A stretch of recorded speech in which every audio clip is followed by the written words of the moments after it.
I should be just a little more on this side, but something's wrong with my right hand.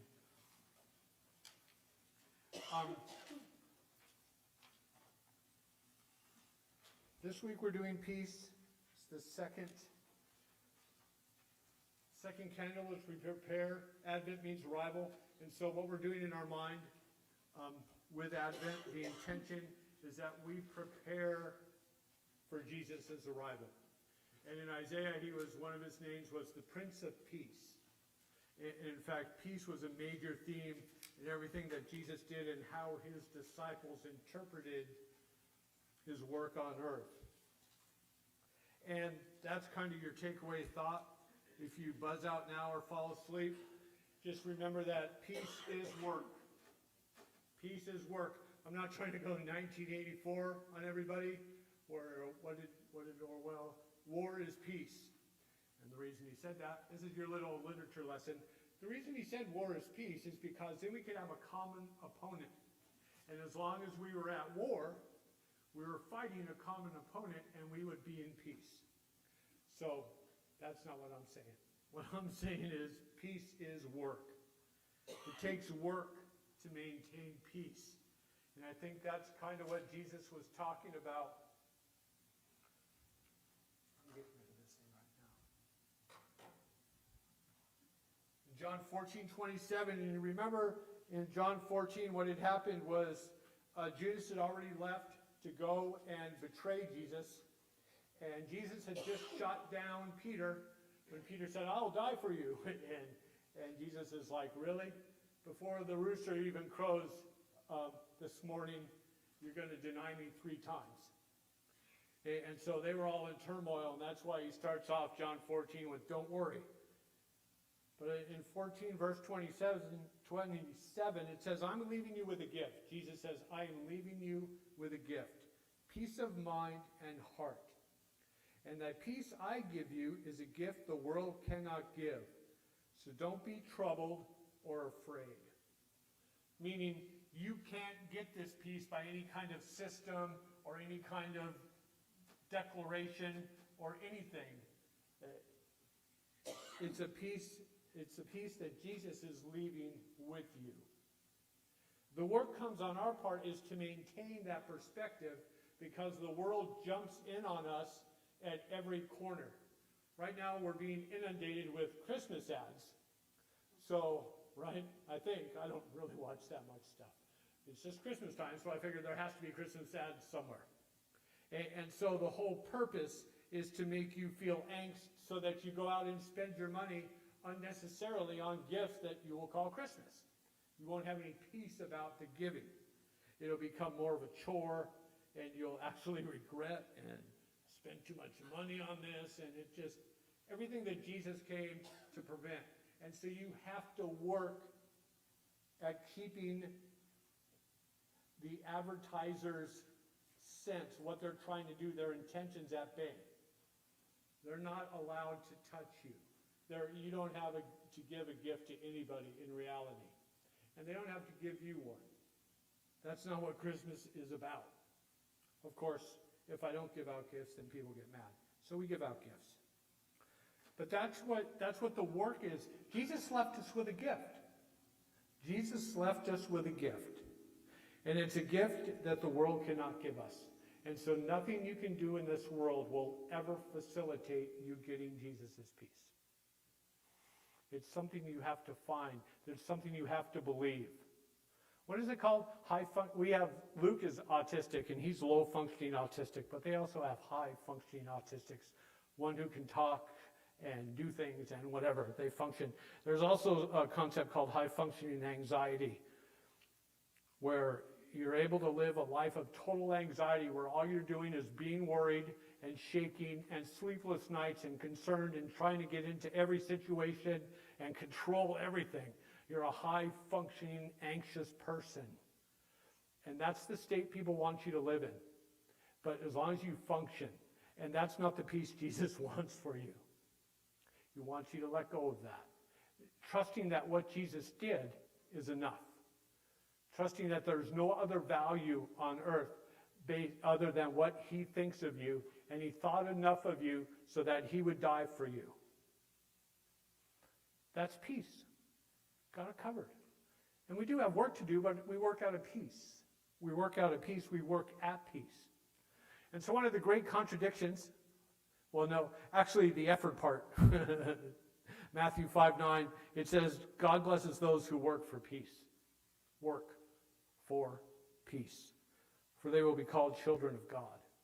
And that's the effort and the intentionality that we put into making peace between people, like that Paul calls for in Philippians, and between ourselves and those who we need. What does it say?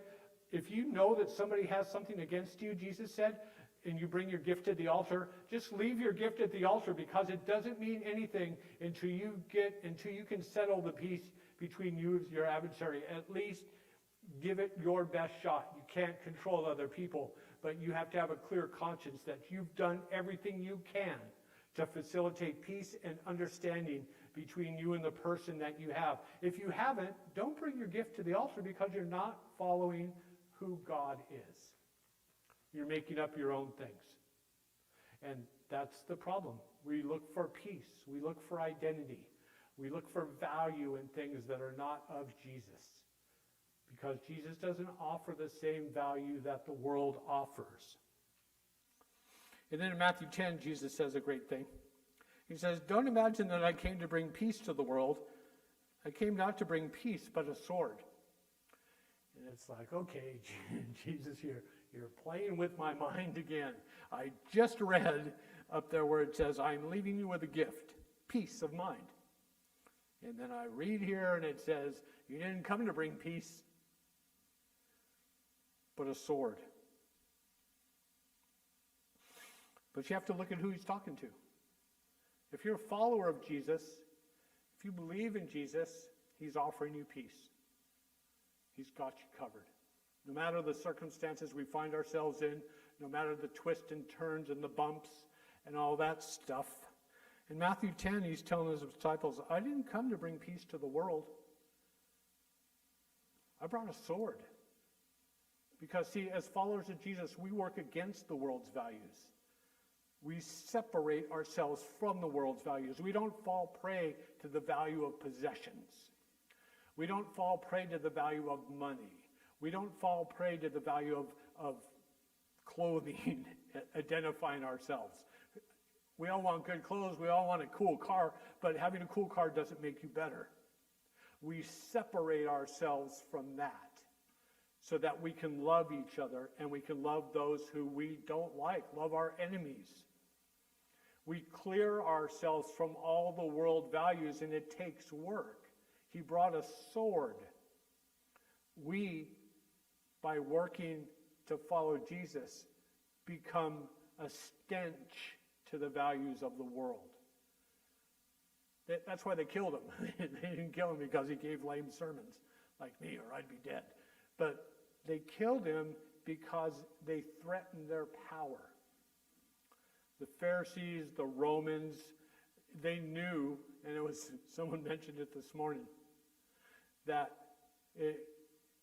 they knew that if they agreed with Jesus and they adopted Jesus there, they were out of work. They were out of work. They had to become slaves. And they weren't having that. Too much money in being a good religious leader. And manipulating people and controlling people. We separate ourselves from that. We don't need that. Your value is found in Jesus. Your value is found in what he did, his faithfulness. His faithfulness. And then James was talking about it. He was talking to some of his buddies. He actually wrote it down in James 4:1.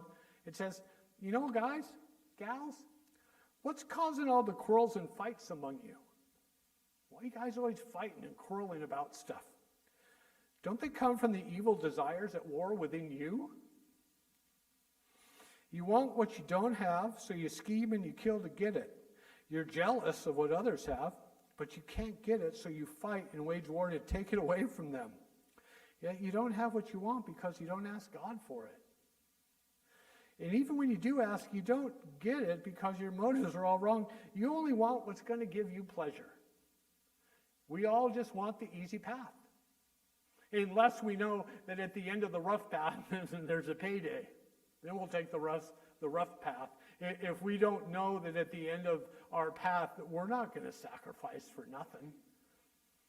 We're not going to sacrifice so that another person feels good. I got to get paid.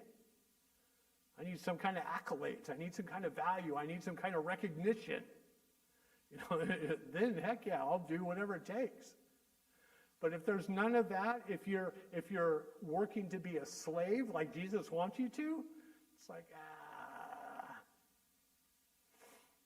And then you wonder why James says that. What's causing the fights among you?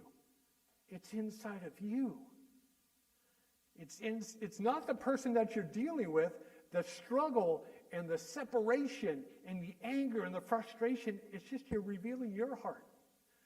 You don't reveal them. Oh, you did a bad job. That's inside of you. You're doing a bad job by criticizing them angrily that they did a bad job. Your frustration shows your heart, nothing else. Nothing else. Don't you know what's causing the quarrels and the fights and the frustration among you? The lack of peace?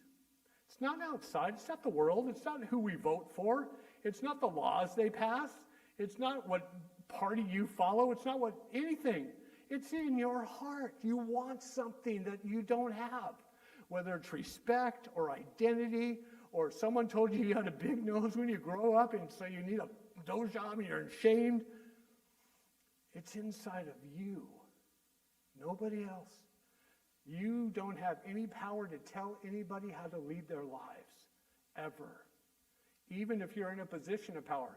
You can hold a gun to their head, but that's still not your power. That's violence. You can threaten them with some kind of monetary diminishment, but again, that's not power. That's you being insecure, thinking that God can't control the situation, so you hold money out. If you don't do what I say, I'm not giving you money. That's weakness on your part, not on their part. Holding people hostage is not a sign of strength. It's a sign of frustration and weakness. That's what James is saying. That's what James is talking about. That's not peace. Jesus didn't die so you could be a power-hungry identity, dried-up identity, whatever. Jesus died so that you could serve other people. Jesus died so that in following him, you could have life abundantly. Abundant life is John 10:10. Not a life where you got to prove yourself. Let me prove myself by washing your feet. Let me prove myself by giving you a coat. I have two, you need one here. That's what peace is. You have to work at peace. It's not a gift. The gift is that if you follow Jesus, you can have peace. And it's a process. No one does it perfect. You just live. Remember, it's always the old, there it is. Plato wrote a really cool, I don't quote Plato a lot, but what the heck. Plato said, profound peace with your existence, which comes only to older people when they no longer need to be concerned about their passions, when you can finally let all the fake stuff down. We've all met the old people. They just say whatever the heck they want to say. It doesn't matter anymore. I don't care what you think about what I wear. I don't care what you think about the music I listen to. I don't care about any of that. I'm going to be me. They're at peace. As a follower of Jesus, your peace comes when you can put the world's values behind you. Doesn't matter anymore. I'm going to serve you and love you and encourage you without any reservations. I know that my role is not to control you, but to encourage you. To the point where you go, where the person will go, oh my goodness, what is this dude eating or drinking?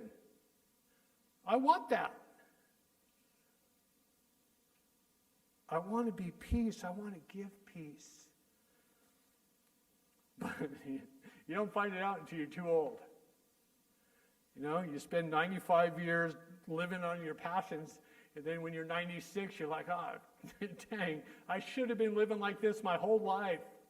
I should have given everything I have to help people. I should have given everything I have to encourage people. Why was I so busy gathering things when I should have been giving it? I think that's what happened with the rich young ruler, right? You know, I keep all the commandments, Jesus, I'm all good, but, what should I do to get to heaven? And I'm sure he expected Jesus to say, you're getting into heaven before me. Instead, Jesus says, here's a plan. Sell everything you have. Give everything you have to the poor. And then follow me. I raise people from the dead. I make bread. I make full meals for 5,000 people out of a little fish and a little bread. It's covered. We're good. Follow me. But first get rid of all that stuff that's hindering you. That's peace. And don't look for me as an example. I just tell you what it says. I'm the mailman. I ain't selling nothing, right? I don't have anything to sell, but Galatians says, and we did this on the Advent, so I say, let the Holy Spirit guide your lives, and you won't be doing what the sinful nature craves. The sinful nature wants you to do evil, which is just the opposite of what the Spirit wants. And the Spirit gives us desires that are opposite of what the sinful nature desires. We've been given, as a gift, an opponent to the world's values.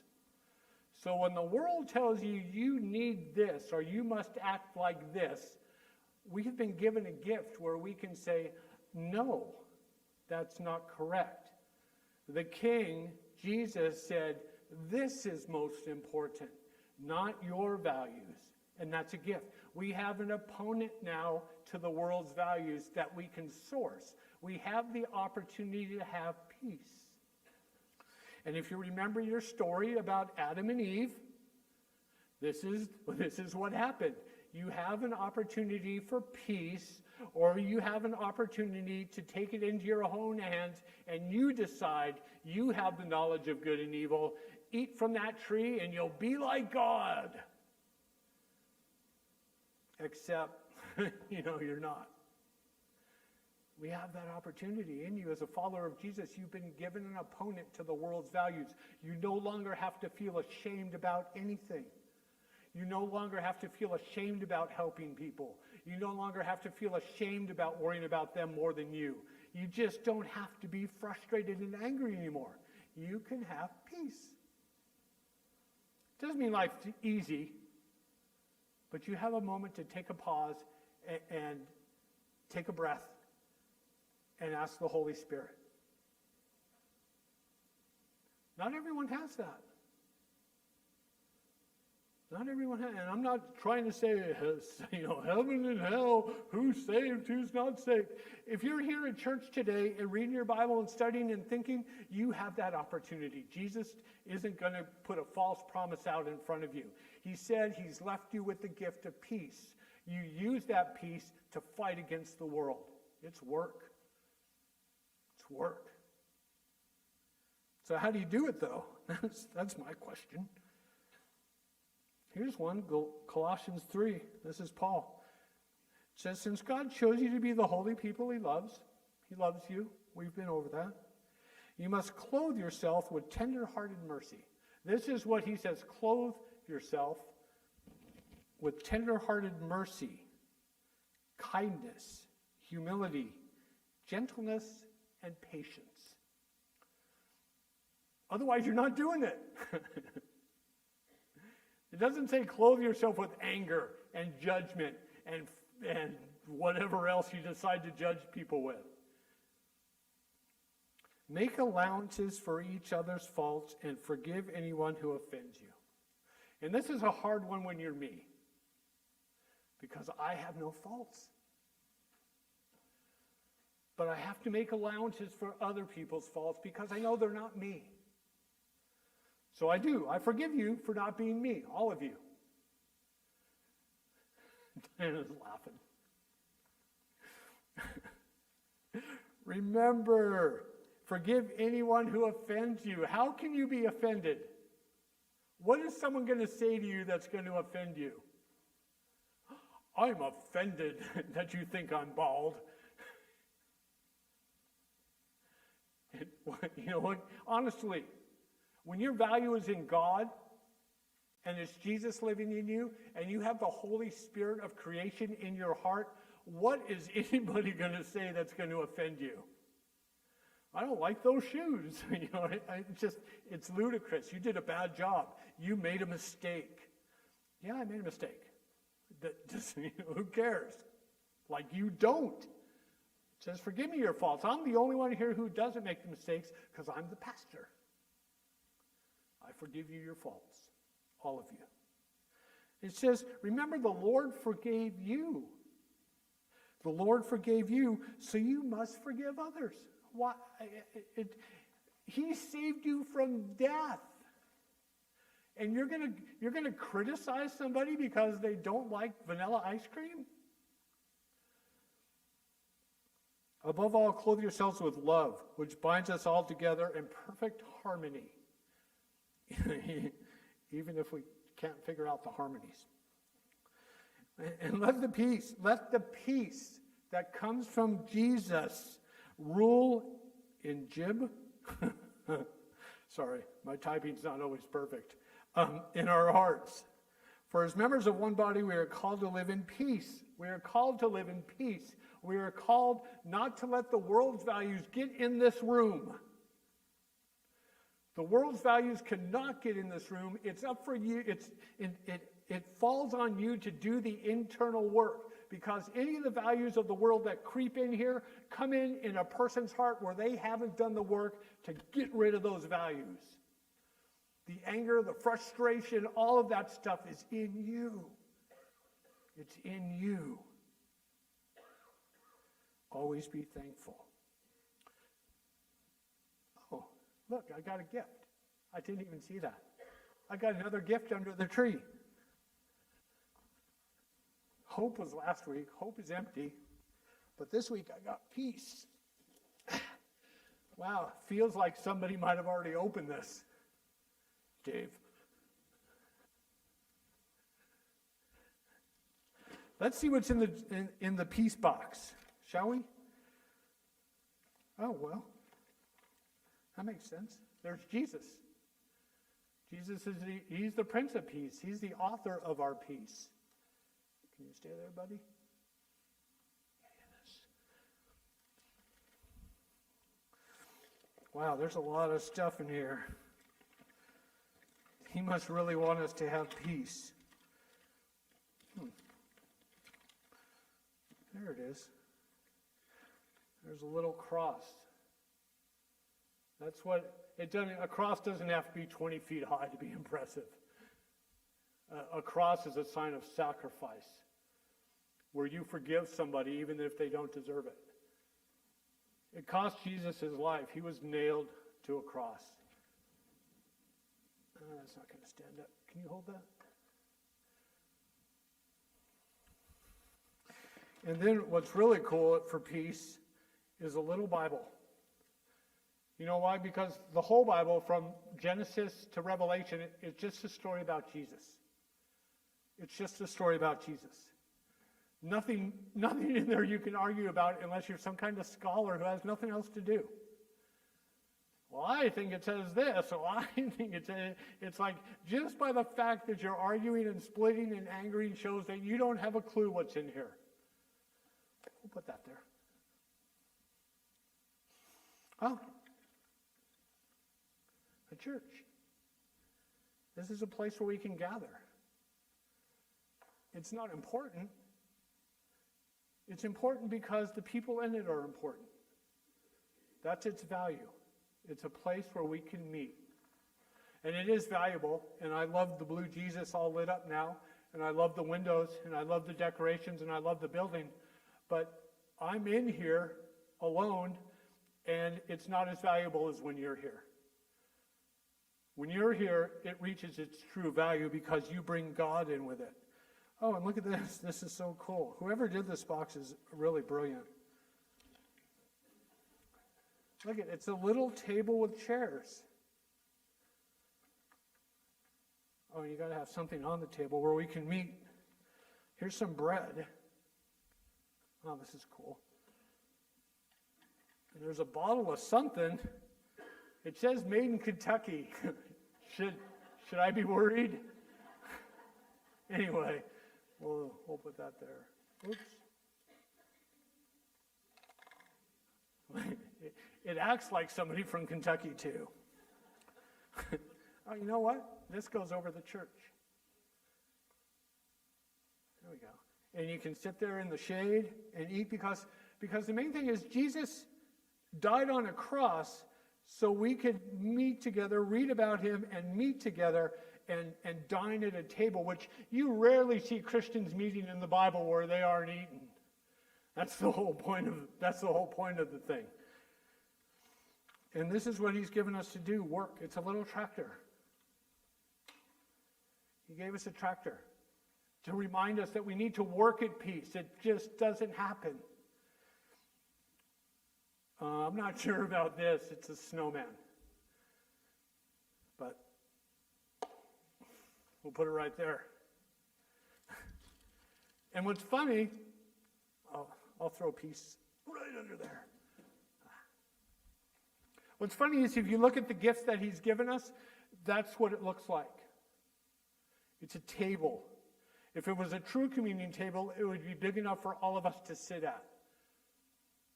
And there's bread, and there's wine, or whiskey, if you're from Kentucky.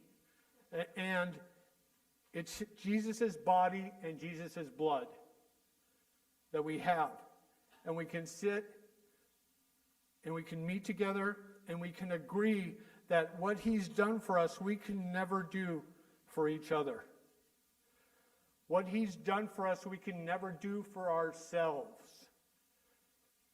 Never. Ever.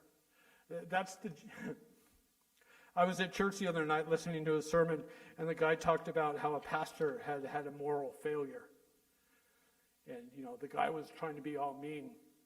Like, how could he do such a thing? And the guy looked at him and said, you are a moral failure too. You're a moral failure also. And he's like, well, no, but. It's like, no, you're talking about degrees of failure. You somehow think your degree of failure is acceptable, but their degree of failure is bad. That's why Jesus is dead. That's why he died and had to rise again in a spiritual body, because we tried to end it, because we don't want to admit that we're the sinners, that we need Jesus. It's so much easier to keep it at a distance and blame everybody else. But that's not peace. That's not peace. This is peace. So let's have communion and let's celebrate.